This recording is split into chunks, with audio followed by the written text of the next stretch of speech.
All right, that was Broken by MisterSusan, brand new off the EP that just needs to be mastered. Now, this one already, guys, is in my eyes, I know it's got that difference and a little bit of change from any of the songs on the last EP.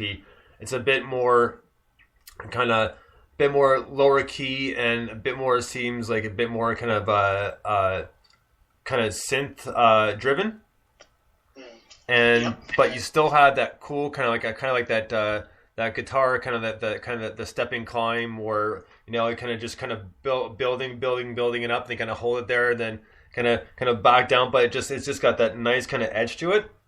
Yeah. Cool.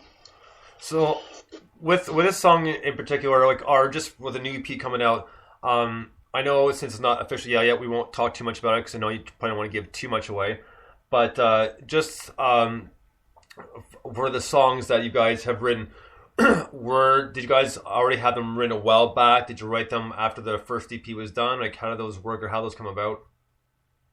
A lot of them were, apart from one, I think they're all pretty much written about the same time or just after the last EP. So they're, yeah, 3 or 4, yeah, at least 4 of them we've been playing for a while now. But yeah, there's one that the first song that you're going to hear later on, Bathrobes, the first song on the EP that you're going to hear later on, was recorded quite recently, but the rest of it was all stuff that we'd had in the pipeline for a while.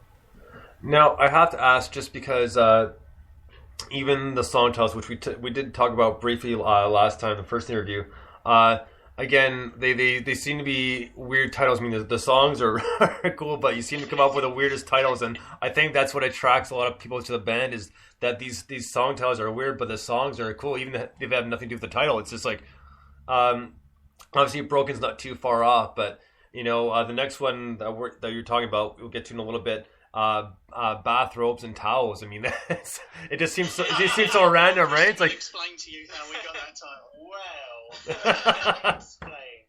So what happened was these guys were working on something when I arrived. I'm always late because I have to work. It's terrible. I was coming up the stairs and I immediately got this sort of vocal melody in my head, and actually the words were not bathrobes and towels. They were swear words. And I felt that, obviously I can't carry on just giving it all the swear words. So the working title turned into Bathrobes and Towels because that was the refrain I ended up singing before we had any words. So we kind of worked on the music before we came up with anything, and the title just stuck, to be honest, because we couldn't think of anything better to call it, if you know what I mean. Yeah. So we just left it as it was. That's awesome, though. Like I said, that tells, like, when I got the emails, like, bathrobes and towels. Well, this is gonna. This should be interesting, Hey, we all use them, right? Oh yeah, well, of course, absolutely. Yeah, well, we might not all use bathrobes because they're a bit, 1960s, but we Yeah, all use towels. we cannot be a Hugh Hefner, right? So Old school way to try. I don't think I've had one in years. If I did, I'd never use it. Just kind of hung in the hanger, right? So. The worst thing is when you got two of them, one says his and one says hers, then you're old. We're not even gonna get into that. that's another ball game altogether.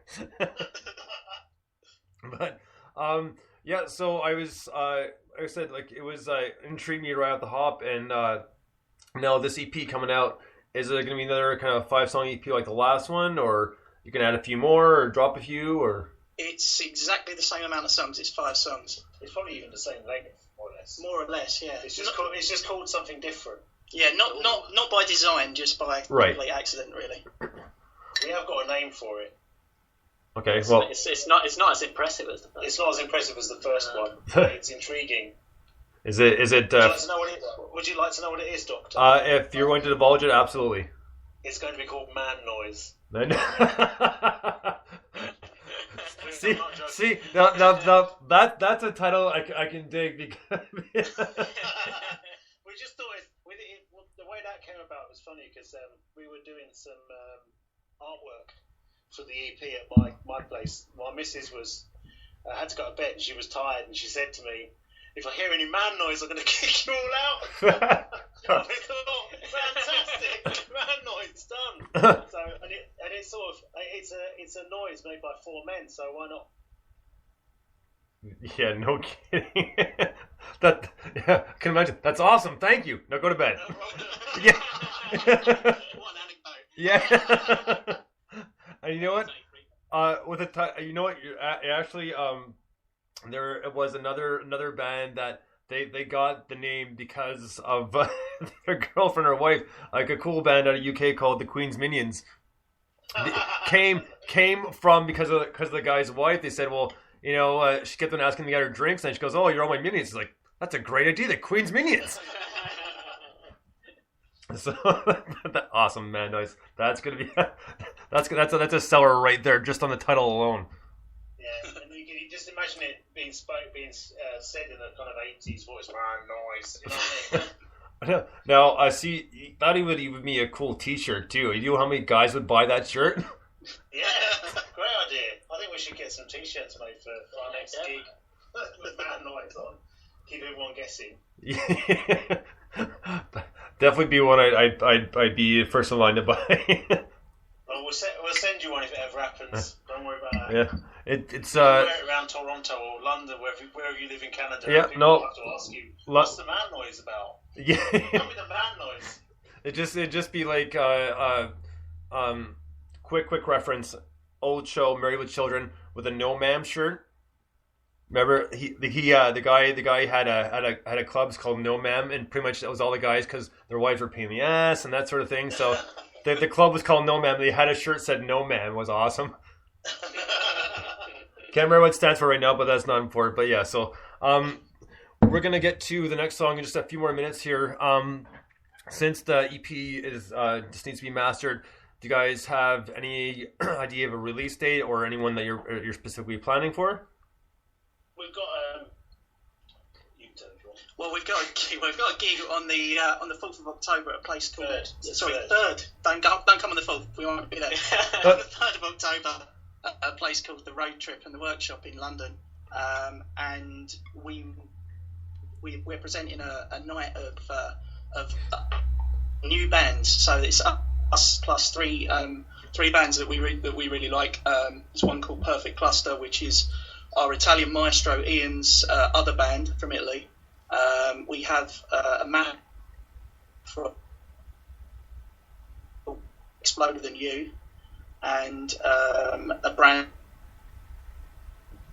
And so we were planning to have the EP ready for that. So we're, providing everything goes to plan, and we get the CDs made in time, and we get the everything done. It should be early October to sort of first or second week of October. It should be hopefully available for everyone. Right on. Now the bands you're going to be playing with on the 4th, or is it 3rd?